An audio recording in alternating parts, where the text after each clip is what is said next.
Hello everyone, how's it going? Today I'm going to make steak fajitas using flank steak, and I'm going to cook the steak sous vide to make it nice and tender and delicious. So when I'm eating my homemade tacos later, you know, they don't all pull out. And anyway, it's really good. I've done this a few times before, and I figured I'd show you how to do it. Flank steak is one of the interesting cuts of beef. It's not tender enough to where you only really want to cook it for like 2 hours, and it's not tough enough where you need to cook it for 24. So it's kind of one of those like in-between cuts of meat. And basically what I'm going to be doing today is cook this for approximately 5 or 6 hours at 140 degrees. I'm going to make it a nice medium texture. So it's a very easy recipe for fajitas. Basically, I mixed up some taco seasoning. I'll leave the recipe on the description of the video. Very simple, just an all recipes taco seasoning you can make yourself, or you can just buy, you know, one of the packeted seasonings. It doesn't really matter. So all you got to do is just cover this nicely on both sides and pop it in the bag. That's pretty much it. So it's very easy to do. Now this isn't the prettiest cut of meat by any means. I had to freeze it. There's a little bit of oxidation on there, but I can assure you the meat is fine. So this is what we're doing here. 140 degrees for 5 or 6 hours should definitely do the trick nicely. Once again, when you're using seasonings and marinades, make sure you roll the outer lip of your bag out so it makes it not as messy when you're trying to seal it up later. So there we go. We're in the bag. Pretty much it. Seal it up here in a second and throw it in the bath. Simple. Okay, here we go. I'm using the Food Saver again. I've been using this lately because, I don't know, I ran out of the Wearing Pro bags, and I have a lot of bags for this. So actually this time we're going to use it on dry, vacuum seal. Okay, here we are. We are now ready to throw it in the bath. We are at 140 degrees, and here's our meat. There we go. Make sure it's completely submerged. All parts are submerged, and I'll see you back in about 5 or 6 hours. Okay, 6 hours is up. Flank steak is done. As you can see, nicely done. Quite a bit of bag juice in here. That's a good thing, because we're going to use it to marinate our vegetables after we sear this. So next step is to take this out and dry it off, and then we're going to sear it in the same pan that we are going to saute our vegetables. So it should be really, really good. Okay, here we go.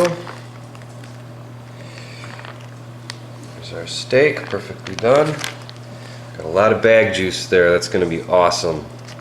We're going to reduce that down for a little bit, maybe a minute or so, and then throw the vegetables in on top of it. And this, of course, is after we sear this guy here. So I'm going to dry this off right now, and then toss it in a smoking hot non-stick pan. All right, I'm going to dry this off. Get some paper towels, get as dry as you can.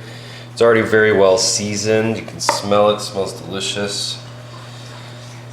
But yeah, get it nice and dry before you decide to sear it. That's the key. We got a ripping hot cast or non-stick pan. I'm gonna put a little bit of ghee in there. Just want to kind of coat it a tiny bit. Get a little bit of oil in there. We do not need very much, because the steak will also create some nice caramelization on the bottom of the pan, and then we're going to deglaze it with the vegetables and the meat juice. So let that cook, I don't know, maybe a minute on each side, if that. So actually that was more like 30 seconds or so. Big piece of meat here. There you go. Nice golden, nutty brown. And we'll cook that other side there for about 30 seconds. Okay, I'm going to let this rest for a while. Okay, so in the pan, let's dump our juices. Get those going.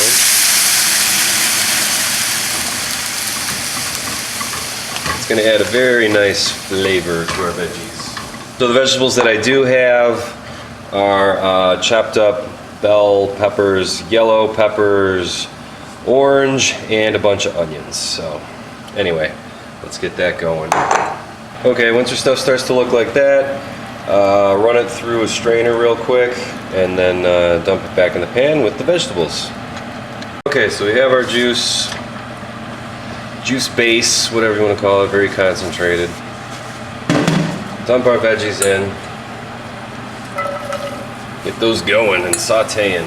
Yeah, just stir them up, get them nice and brown. This will take, I don't know, 5-10 minutes, maybe something like that. Then while these are cooking, you want to cut up your steak. The meat has been resting for a little bit here.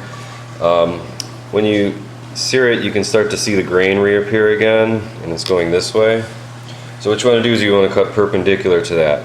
Absolutely imperative that you do that, otherwise it's going to taste like rubber bands, and rubber bands taste like crap. So let's cut perpendicular. See what it looks like on the inside. A nice pretty pink, which I don't know, you may or may not be able to see. I'm going to try to get a little closer. A little strip here for you. Nice and juicy and pink on the inside. Nice and crispy and spicy on the outside. So there you have the meat. Very good. What you want to do now is just cut it up into maybe, I don't know, 3/8 to 1/2 inch thick strips. And I like to make them a little more bite-sized because I didn't cook these super long. Like I said, this is a steak that you can cook anywhere from, 2 hours to 24 hours and it'll come out pretty good. 24 hours will obviously be really tender. It's not super tender right now, but it's got a good bite to it. So basically just cut it up into little bite-sized pieces if yours is not insanely fall apart, rip you in half tender. I mean, it kind of is. I can kind of rip it, but it's a little bit more difficult than if I cooked it for 24 hours. So anyway, once this step is done, once your veggies are nice and sauteed, you can just throw this meat back in the pan and serve it all together in kind of a nice little fajita platter thing. So I'll show you that here in a second. Also, before all you gourmets out there freak out, you can also cut this on a bias, which means cutting it at, about a 45-degree angle. Not quite, but doing that gives you a lot more meat. So I'm kind of doing this backwards because, anyway, my forehand is all in the way of the camera, blah, blah, blah. But you can also cut it like that, and it comes out very good as well. So if you want to do it that way, you can actually see the pink of the steak quite a bit more. So forgot to do that because I was worried so much about cutting against the grain. Very good. Here we go with our vegetables. You can see some of the onions are starting to turn brown. Perfect opportunity to throw our meat back in and kind of get it heated up a little along with the rest of the dish. There we go. Heave-ho. Mix it all together. Oops. That's okay.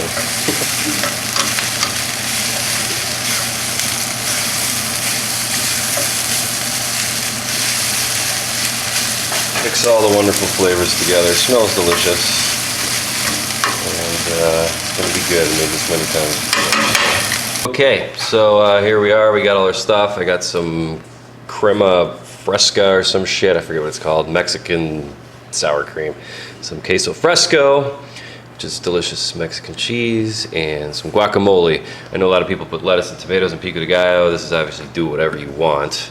And then just kind of serve yourself a taco with, you know, whatever you want. Make your own taco. So hold on one sec, I'll show you the final product. Okay, here we have it. Finished product.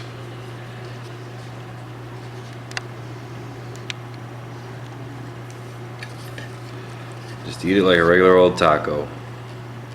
But anyway, thank you very much for watching. I hope you enjoyed this video. If you're ever curious about any of the equipment used in the video today, just click on any of the Amazon links in the video description, or leave a comment and I will gladly answer it. So, thank you for watching.